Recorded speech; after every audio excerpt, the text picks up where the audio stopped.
Senator, thanks for joining us. This was the tactic that the Democrats used, of course, for most of last year, early this year. Subsequently, though, what the American public has seen, what the world has seen, is a crisis of the magnitude that everyone acknowledges is an emergency. I agree with that totally. The president speaks both of the drugs. He's previously spoken of the human trafficking and obviously of the folks coming in caravans from Central America. It is an emergency. It is a crisis.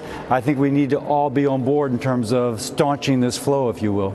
Sir, other than lawsuits and finger pointing, isn't this the ultimate opportunity for both sides of the aisle to say, hey, let's come together, maybe, come up with the ultimate solution, put everything on the table once and for all, and get it resolved? Now is the moment where everyone's watching what's happening down there, and everyone, to a degree, is ashamed that we haven't fixed this yet.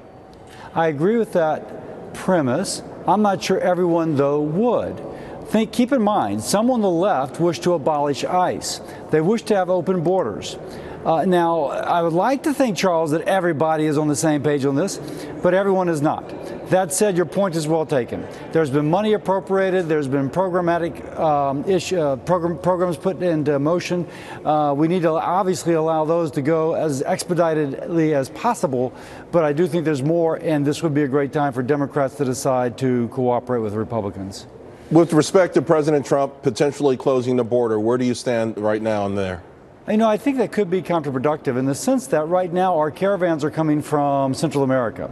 But what we've learned is that in terms of Mexico, it's not from Mexico. And when you ask the Mexicans why not, they say the economic development that has occurred in the northern part of Mexico gives us stickiness. Despite the violence, Mexicans stay in Mexico because there's economic opportunity.